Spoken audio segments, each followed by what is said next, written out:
Guys, this is honestly, it is my favorite segment of the show. It is time for fun with fountain pens. Let me bring that up. Here's a house. Here's a door. Windows 1, 2, 3, 4. Ready to knock? Turn the lock. 10 school.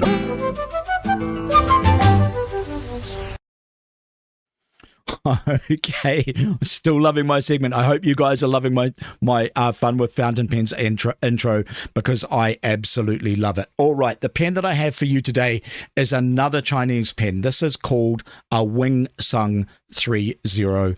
It's a little bit more expensive than the pens that I have been reviewing because it runs, I think, about $30. And you see I have it as a demonstrator. A demonstrator in a fountain pen just means that it is transparent. And I quite like it because it means you can sort of see the ink sloshing around in it, which is quite an aesthetic appeal to it. And also you can see the mechanisms of the pen.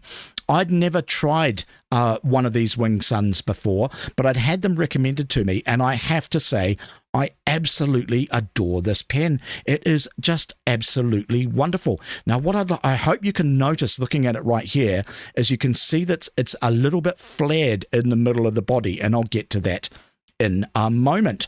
Right. Now, as people know, I am not a big fan of size 5 nibs. There's nothing wrong with a size 5 nib. I just find them a little bit small. The other thing that's really annoying about Chinese pens is it's really hard to get a pen with with a nib that's large enough to lay down an awful lot of ink.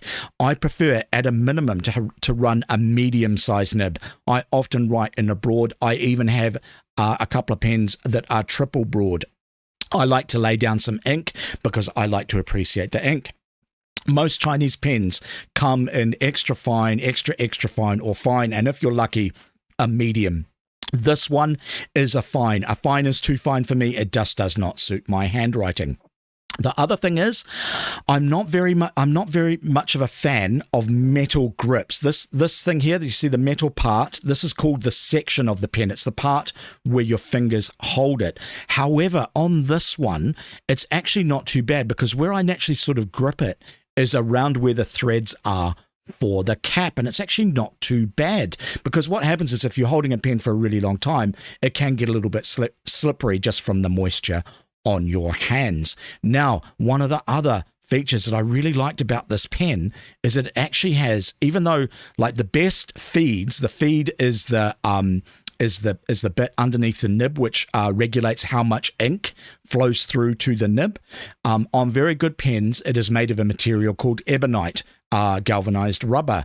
On many pens, it is just plastic. That is not much of a deficiency. It just means that it's not as malleable. The thing is, with them, they are almost invariably black. This one is transparent like the body of this demonstrator pen. And what's quite cool about that is that this is actually a transparent, you can kind of see on the side that it's clear, and that means that you can see the color of the ink in your pen. But what is coolest about this pen is its filling mechanism. It is called a vacuum filler, and I absolutely love it. Parker Pens, I think, was the first pen manufacturer to patent this type of filling mechanism, and it is absolutely awesome. Let me show you how it works. What you do is you put your pen into the ink like this, right? And you can see in here there's a plunger, okay? And what you do is you pull it to pull the ink up. Imagine the pen is in this position, right? Then what you do is, once you've filled it up with ink, you invert the pen and push this back. Now, I hope you can see that, but you can see that there's a little rubber bung here. Now, the thing is, in it, it's going to come along to about here, and then it's going to expand. It's going to expand to make a seal in this kind of broader section of the nib, or rather of the body. And I'm going to do it slowly, so I hope you can see that, and also try not to expel any ink, which I've just done. Okay, I'm going to have to actually invert the pen all the way to do this. Am I? No, hopefully. Trying not to shoot ink everywhere. Okay, there we go. So it's just about there. So watch this expand. See that? Okay, that makes a very nice seal. This helps to limit the amount of ink that is going through into the section and then into the nib. How does this write? It writes just like any other standard fine nib from China. There is not an awful lot to say about it. It is just a fine nib. I don't like fine nibs. I find them a little bit scratchy. They don't suit my handwriting, but this one is just what you would expect. It is a generic steel fine nib. There's a little bit of flex in it, but not an awful lot. Rightio. So that is the Wing Sung 3013. I recommend this pen. If I'm probably going to keep this pen, what I'll probably do is send it to a nibmeister to get this nib reground into a medium or even a broad. If it was like that, it would be a pen that I would use as an everyday carry. Now onto the ink.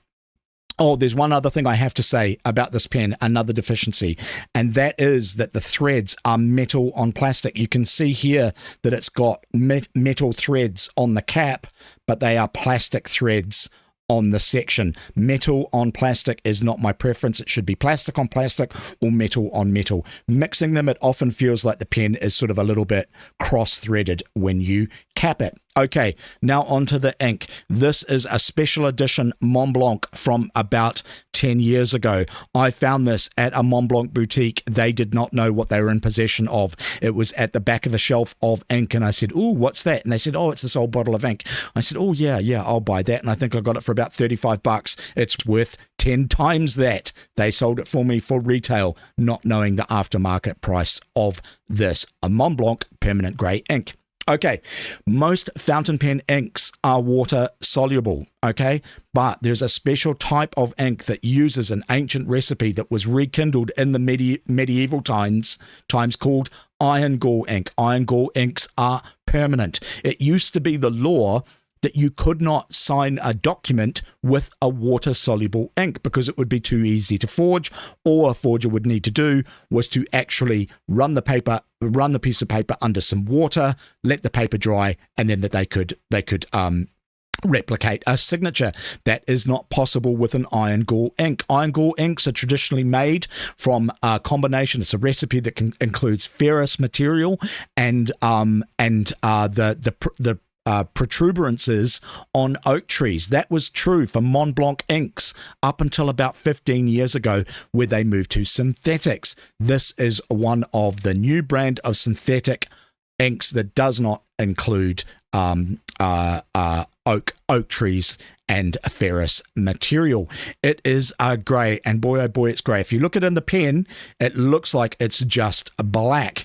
Now I'm going to it's not though. It is absolutely just like the definition of grey, and I'm going to need to give it a finger test, so let me just grab a paper towel.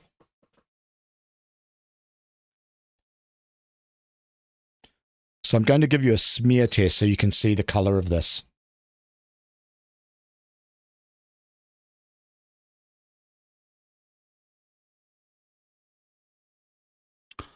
Okay, so you can see it's a really, really sort of charcoaly sort of grey with a bunch of shading. So you can see here how it's just really lightened out from the ink that I've laid down. If this pen had a broader nib, you would see this accentuated in terms of that shading, and you can see it a little bit where I've put some pressure on these sort of S figures over here. All right, so it's a charcoaly sort of grey. It's designed to be used for signing formal documents that can be authenticated as being real. This was a specialty ink from Montblanc, I think in 2011, 2012 or 2013. It has been out of production because Montblanc only ever makes these specialty inks for 1 year. So it's been out of production somewhere between 11 and 13 years. Montblanc's boutique in New Zealand didn't know that they just had it sitting at the back of the drawer, and sharp-eyed Simon noticed it and only paid retail. If I was a smarter man, I would have probably sold this instantly on eBay. I think these are going these days for about $200 a bottle, so which is quite a good amount of money on 35 mils of liquid designed to be laid down on paper. Okay, guys, so that was it. We have the Montblanc Permanent Grey ink and the Wing Sun 3013 demonstrator fountain pen. I very much recommend this pen if you are someone who likes to have who prefers small handwriting. If you're left-handed. If you are, it's a medium-sized pen. It's suitable for a man or a woman. You just want a really great everyday carry with a fantastic filling mechanism. This is a good choice. All right, that was fun with fountain pens. I hope you enjoyed that as much as I did, guys. I'm going to play a little bit more music and then come back to you with some more articles shortly.